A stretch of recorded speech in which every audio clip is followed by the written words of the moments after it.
যে শরীয়তের একটা বিধান, একটা আমল হলো মান্নত। মানুষ মান্নত করে আল্লাহ তাআলার জন্য।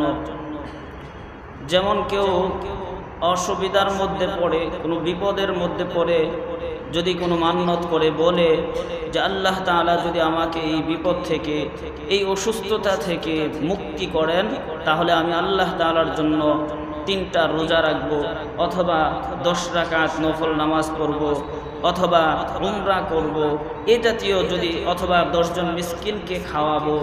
তো এই যে সে নিয়তটা করলো যে আল্লাহ তাআলা যদি আমার এই উদ্দেশ্যটা সফল করে, তাহলে আমি এই ইবাদতটা করব, তাহলে এটার নাম হলো মান্নত। এটার নাম হলো কি? মান্নত। যদিও মুসলমানদের জন্য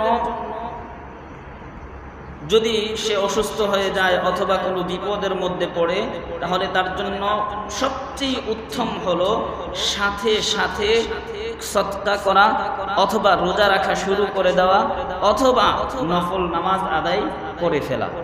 এটা হলো মুমিনের প্রথম কাজ হবে। মান্নত না, সরাসরি নিজে সেই কাজটা শুরু করে দেওয়া। আর কেউ যদি এই মান্নতটা করেও ফেলে, তাহলে তার জন্য এই মান্নতটা পূর্ণ করা ওয়াজিব হয়ে যায়, ফরজ দায়িত্ব হয়ে যায়। কোরআনের কয়েক জায়গায় আল্লাহ তাআলা বলেছেন যে ওয়াল ইউফু নুযুরাহুম। এই আয়াতটা হজের আয়াত সংক্রান্ত আয়াত। হজের কাজ শেষের দিকে আসার পরে আল্লাহ তাআলা এক আয়াতে বলেন সুম্মা লিয়াকদু তাফাথাহুম ওয়াল ইউফু নুযুরাহুম ওয়াল ইয়াতাওয়াফু বিল বাইতিল আতীক। সুম্মা লিয়াকদু তাফাথাহুম, যখন তোমরা হজ শেষ করে ফেলবে, তখন তোমরা তোমাদের শরীরের যে ময়লা আছে, দীর্ঘদিন যাবৎ ইহরাম থাকা অবস্থায় চুল আশ্রাইতে পারো নাই, তেল দিতে পারো নাই, সুগন্ধি ব্যবহার করতে পারো নাই, এই ময়লাগুলো তোমরা দূর করো। সুম্মা লিয়াকদু তাফাথাহুম ওয়াল ইউফু নুযুরাহুম, এবং তোমরা তোমাদের মান্নতগুলো পূর্ণ করো।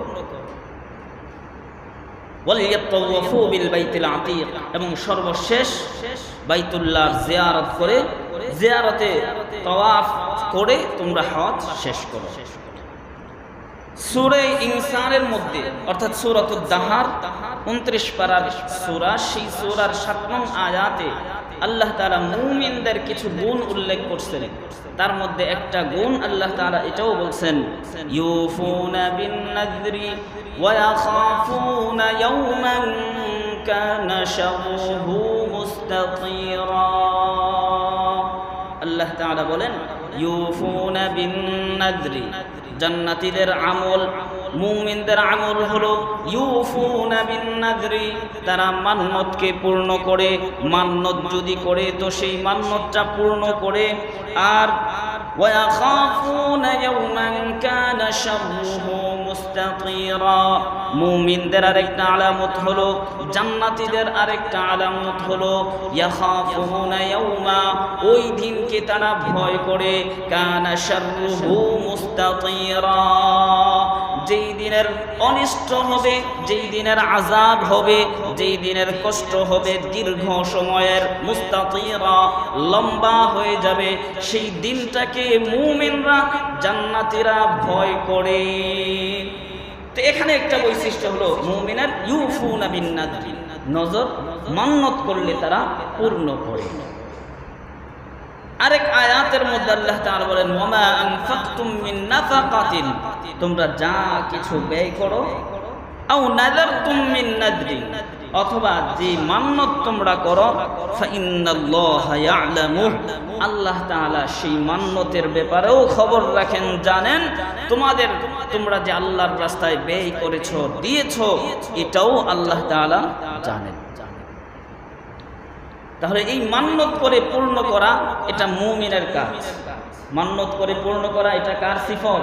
মুমিনের একটা সিফত, গুণ। হাদিসের মধ্যেও বিভিন্ন হাদিস, বুখারী মুসলিম সহ কতগুলো হাদিস আপনাদের সামনে এনেছি, যে হাদিসগুলো থেকে বোঝা যায় যে শরীয়তে যদি কেউ মান্নত করে, তাহলে সেটা তার জন্য পূর্ণ করা লাজেম হয়ে যায়, আবশ্যক হয়ে যায়। তার মধ্যে প্রথম হাদিস যেটা আপনাদের সামনে পেশ করতেছি বুখারী এবং মুসলিম শরীফের হাদিস, যেটা আসাহুল কুতুব বা'দা কিতাবিল্লাহ। যে বুখারী এবং মুসলিম সম্পর্কে বলা হয় আসমান জমিনের মধ্যে কোরআনের পরে সবচেয়ে বিশুদ্ধ কিতাবের নাম হলো বুখারী, এরপরে হলো মুসলিম শরীফ। তো সেই বিশুদ্ধ কিতাব থেকে আপনাদেরকে হাদিসটা শোনাচ্ছি। হাদিসটা বর্ণিত হযরত আব্দুল্লাহ ইবনে আব্বাস রাদিয়াল্লাহু তাআলা আনহুমা থেকে। হযরত আব্দুল্লাহ ইবনে আব্বাস রাদিয়াল্লাহু তাআলা আনহুমা বলেন, আন্নাল ইমরাতা জাআত ইলান নবী সাল্লাল্লাহু আলাইহি ওয়াসাল্লাম, এক মহিলা বিশ্ব নবী মুহাম্মদুর রাসূলুল্লাহ সাল্লাল্লাহু আলাইহি ওয়াসাল্লামের কাছে আসলো। এসেই বলতেছে, ইন্না উম্মি নাযারাত আন তাহুজ্জা, ওগো আল্লাহর রাসূল, আমার মা মান্নত করেছিল বাইতুল্লাহর হজ করবে, কিন্তু হজ করার আগেই তার হায়াত শেষ হয়ে গেছে, মৃত্যুবরণ করেছে, কিন্তু তার মান্নতটা পূর্ণ করতে পারে নাই। আফা আহুজ্জু আনহা, ওগো আল্লাহর রাসূল, এখন আমি কি তার পক্ষ থেকে তার মান্নতটা পূর্ণ করতে পারবো কিনা? এবার আল্লাহর রাসূল বললেন, নাআম হুজ্জি আনহা, অবশ্যই তুমি তোমার মায়ের পক্ষ থেকে তার হজটুকু, তার মান্নতটুকু পূর্ণ করে দাও। এরপর আল্লাহর রাসূল বললেন, দেখো তোমার মায়ের উপর যদি ঋণ থাকতো, এই ঋণটা কি তুমি আদায় করতে না নাকি? ওই মহিলা বলল, হ্যাঁ অবশ্যই আমি আদায় করে দিতাম। এবার আল্লাহর রাসূল বললেন, আল্লাহর জিম্মায়, আল্লাহর জন্য যেটা সে নিজের উপর আবশ্যক করে নিয়েছে, যেই ঋণ তার নিজের উপর লাজিম করে নিয়েছে, সেই ঋণ আদায় করার ব্যাপারে আল্লাহ তাআলা বেশি হকদার। সুতরাং তুমি তোমার মায়ের পক্ষ থেকে সেই ঋণটা তুমি পূর্ণ করে দাও, সেই মান্নতটা তুমি আদায় করে দাও। এরপর আল্লাহর রাসূল আরেকবার উমরা করতে গেছেন মক্কা শরীফের মধ্যে। উমরার মধ্যে, সফরের মধ্যেই হযরতে ওমর ফারুক রাদিয়াল্লাহু তাআলা আনহু নবীজির কাছে মাসআলা জিজ্ঞাসা করলেন, ইয়া রাসূলুল্লাহ, ইন্নী কুনতু নাযারতু আন আ'তাকিফা লাইলাতান ফিল মাসজিদিল হারাম। ওগো আল্লাহর রাসূল, জাহিলি জামানায় আমি উমর মসজিদে হারামের মধ্যে, বাইতুল্লাহর মধ্যে একদিন ইতিকাফ করার মান্নত করেছিলাম। এখন তো মুসলমান হয়ে গেছি, আমি জাহিলি জামানায় মুশরিক থাকা অবস্থায় মান্নত করেছিলাম, সেই মান্নত কি আমার জন্য এখন পূর্ণ করার সুযোগ আছে কিনা? এবার আল্লাহর রাসূল বললেন, হ্যাঁ অবশ্যই, যেই মান্নত তুমি আল্লাহর জন্য করেছো, আল্লাহর নামে যেই মান্নত করেছো, সেই মান্নতটা তুমি পূর্ণ করে দাও। ওমর রাদিয়াল্লাহু তাআলা আনহু এরপরে একদিন এক রাত্র বাইতুল্লাহর মধ্যে ইতিকাফ করে তার মান্নতটা পূর্ণ করে দিলেন।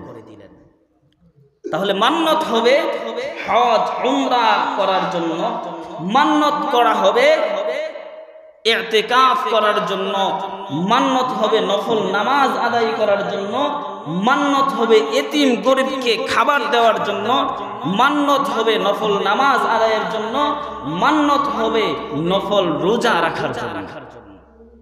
যেমন আরেক হাদিসের মধ্যে, সেই হাদিসটাও আবু দাউদ শরীফের মধ্যে এসেছে, হযরত আব্দুল্লাহ ইবনে আব্বাস রাদিয়াল্লাহু তাআলা আনহুমা থেকে বর্ণিত। তিনি বলেন যে এক মহিলা, নবীজির জামানায় একটা মহিলা সমুদ্র পথে সফরে বের হয়েছে।